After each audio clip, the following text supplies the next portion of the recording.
Look at the horizon. What do you see? In the year 2040, the answer was a wall of fire. Not made of flames, but of burning orange sand.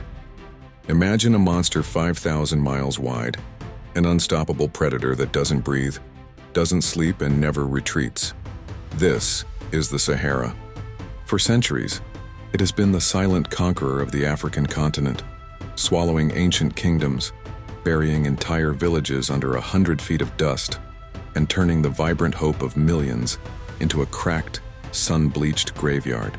By the mid-21st century, the Sahara was no longer just a desert. It was a global emergency. It was advancing at a terrifying rate of 3 miles every single year. It threatened to split a continent in two, triggering the largest mass migration in human history. The world faced a choice that would define our species. Do we surrender to the sand, or do we fight back with every ounce of technology we have left? Welcome to the era of the Great Green Wall. But forget what you know about planting trees. This isn't a gardening project. This is a war for the soul of our planet. This is the most ambitious mega project humanity has ever dared to attempt. We are building a living superstructure that stretches from the crashing waves of the Atlantic Ocean in Senegal all the way to the jagged shores of the Red Sea in Djibouti. A green ribbon of life 3 times larger than the Great Barrier Reef. To win this war, we had to become more than just farmers. We had to become the architects of the atmosphere. We had to rethink the very biology of survival. We deployed technologies that seemed to belong in a science fiction future. Autonomous drone swarms that can plant 1 million seeds in a day, atmospheric harvesters that pull water from thin air, and trees genetically engineered with the immortal gene to survive in conditions that would melt steel. The sand is moving, the heat is rising. But for the first time in 10,000 years, the desert is the one that should be afraid. Because humanity hasn't just drawn a line in the sand. We've started a revolution of green. This is the story of how we reclaimed a continent, seed by seed, drone by drone. And it all started with a sky that turned black, not with dust, but with machines. But how do you plant 1 billion trees in a land that is actively trying to kill them? In the mid-2060s, humanity stopped fighting the desert with shovels and started fighting it with swarms. Imagine waking up in the Sahel and seeing the sky turn black. Not with a sandstorm, but with the synchronized wings of 10,000 autonomous drones. This is the Legion. These aren't the hobby drones you see today. These are industrial-scale reforestation units powered by portable hydrogen hubs stationed along the edge of the expanding green line. Each drone is a precision engineer. Using advanced LiDAR sensors, they scan the terrain at 10,000 points per second, creating a high-resolution 3D map of the soil's chemical composition. The AI then calculates the exact millisecond to fire. From the belly of these machines comes a continuous bombardment of smart seeds. These are biodegradable capsules, miniature life support systems. Inside each one is a carefully crafted cocktail of nutrient-rich hydrogel to retain every drop of moisture, antifungal agents to protect the sapling, and a slow-release fertilizer that feeds the plant for its first 2 years of life. A single swarm can plant 1 million trees in 24 hours, a feat that would have taken an army of humans a decade to achieve. But even with the swarms, we faced a biological wall. The native trees were dying faster than we could plant them. To save the wall, we had to change the code of life itself. Scientists in Neo Cairo and Lagos developed what they called the immortal acacia by splicing genes from the welwitschia, a plant that can live for 2,000 years in the Namib Desert. They created a tree that doesn't just survive the heat, it thrives on it. These trees feature waxy, reflective leaves that bounce lethal UV rays back into the sky, and root systems that can dive hundreds of feet into the earth to find hidden aquifers. They are the frontline soldiers of the Great Green Wall, but planting them was only half the battle. In a land where it hasn't rained in a generation, we had to find a way to create water out of nothing. And for that, we had to look to the very air we breathe. The seeds were planted and the genetic code was written. But the Sahara is a vengeful titan. It had one final weapon to destroy our green revolution, and that weapon was absolute bone-dry thirst. In the central regions of the Sahel, there are vast stretches of land where a single drop of rain hasn't touched the burning sand in over 15 years.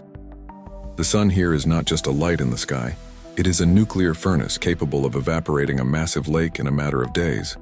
For the Great Green Wall to survive this brutal reality, we could not rely on the sky to cry for us. We had to learn a new kind of alchemy, We had to learn how to bleed the atmosphere itself of every hidden molecule of moisture. This is where the Aura Towers changed everything. To the local nomadic tribes who move across the dunes, these structures look like alien monoliths from another world. They are giant, 200-foot-tall structures crafted from gleaming graphene and shimmering mesh, rising like ghosts from the shifting orange sands. But these are not monuments to the past. They are the most advanced water harvesting machines ever conceived by the human mind.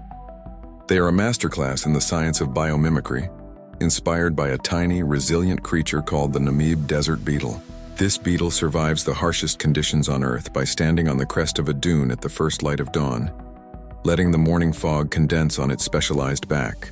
We simply took that ancient evolutionary miracle and scaled it to the size of a skyscraper. Each Aura Tower is wrapped in a specialized, multi-layered mesh, coated in a high-tech hydrophilic polymer that attracts water like a magnet. At night, as the desert temperature finally drops, the tower's internal core cools to a precise degree. When the invisible humid air of the night wind passes through this mesh, it undergoes a sudden and dramatic phase change. Invisible vapor turns into liquid diamonds. Tiny droplets coalesce, growing heavier and heavier, until they begin to stream down the collection veins of the tower in a constant rhythmic pulse that sounds like the heartbeat of the desert itself. A single tower can harvest up to 10,000 liters of pure distilled water every single day, even when the humidity in the air is as low as 10%. But this precious water doesn't just sit in a storage tank. Beneath the towers lies a sprawling subterranean smart grid, a labyrinth of micropipes that run like a complex nervous system beneath the roots of the 5,000-mile wall. This is where the true magic of the mega project happens. This isn't wasteful old-fashioned flood irrigation. This is what engineers call neural irrigation. Every single tree in the entire wall is equipped with a tiny biosensor embedded deep within its trunk. These sensors are in constant communication with the Aura Towers. They report on soil salinity, root tension, and heat stress in real time. If a grove of acacias in the remote Chadian sector begins to wilt, the central artificial intelligence, the very heart of the wall, detects that distress signal instantly. Within seconds, it reroutes the water flow, sending a precise 5 milliliter dose of life-sustaining fluid directly to the roots of the specific trees that are suffering.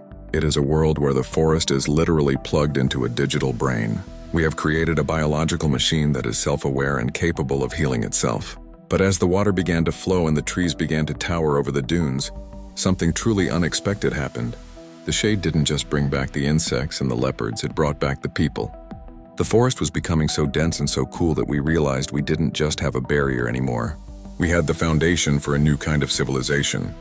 A city that didn't go up into the clouds but stretched across the entire horizon. A city that would change the meaning of home for 250 million people across the continent. By the year 2080, the Great Green Wall had evolved into something far more complex than a simple barrier against the sand. It had become the spine of a new world. As the billions of trees matured, they created their own microclimate, dropping the local temperature by a staggering 15 degrees Celsius.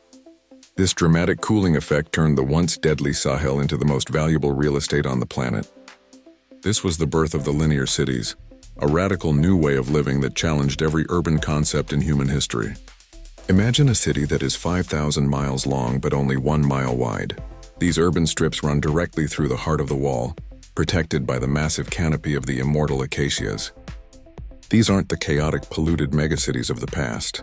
These are hyper-sustainable hubs built from locally sourced desert glass and reinforced carbon fiber. Because the cities are narrow and long, every single resident lives within a 5-minute walk of the deep engineered jungle. To live here is to live inside a forest that is being managed by a global AI. Transportation in these cities redefined the speed of a continent.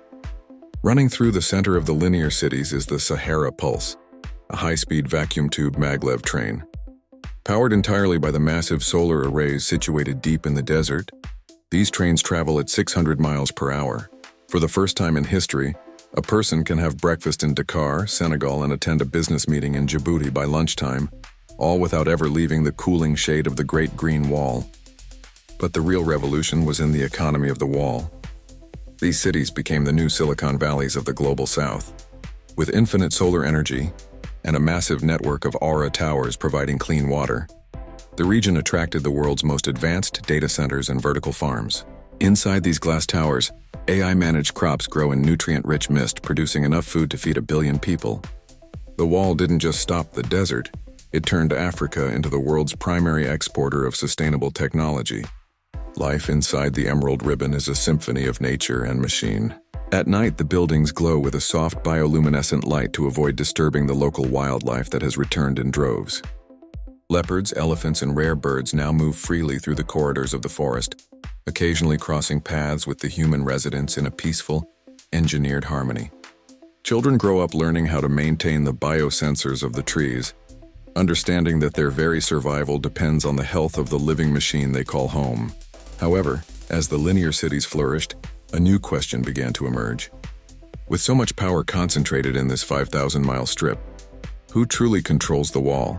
As we move toward the final chapter of this mega project, we look at the ultimate evolution of the Sahara, a transformation so large it can be seen from the moon, and a future that might lead humanity to the stars. The Great Green Wall was once a desperate dream of survival, but by the dawn of the 22nd century, it had become the single most important structure on the planet. It is no longer just a barrier or a city, it is the Earth's new green lung. The billions of engineered trees across the Sahara now breathe in millions of tons of carbon dioxide every single day, effectively reversing 2 centuries of industrial damage. From the perspective of a satellite in deep space, the African continent no longer looks like a scorched brown shield. It is now defined by a vibrant, glowing emerald scar, a testament to the day humanity stopped destroying and started creating. But the legacy of the wall goes even deeper than our own atmosphere. The technology we perfected in the Sahara, the autonomous seed swarms, the aura water towers, and the neural irrigation grids, has become the blueprint for our expansion into the solar system. The same machines that turned the Sahara into a paradise are now being loaded onto heavy-lift rockets in the Guyana Space Center. Their destination? The red dust of Mars and the frozen craters of the Moon. If we could conquer the most hostile desert on Earth, we can conquer the stars. The Great Green Wall was our final exam as a Type 1 civilization, and we passed it with a forest that can be seen from the Moon. As we look toward the future, the lessons of the wall remain clear. We are not separate from nature, we are its architects. We have proven that with enough collective will and advanced technology, no desert is too vast and no climate is too broken to be healed. The children of the linear cities look out over a horizon that their ancestors feared, seeing not a wall of sand, but a gateway to a green eternity. We have claimed our place as the guardians of this world. The desert didn't win, the heat didn't win. Humanity won. This is the new age of Shorai Vision, where the boundaries of tomorrow are limited only by our imagination. The Great Green Wall is finished, but our journey is just beginning. Thank you for stepping into the future with us. If you believe in a world where technology and nature thrive together, subscribe and join our mission to witness the next great evolution of our species. The future is bright and it is finally green.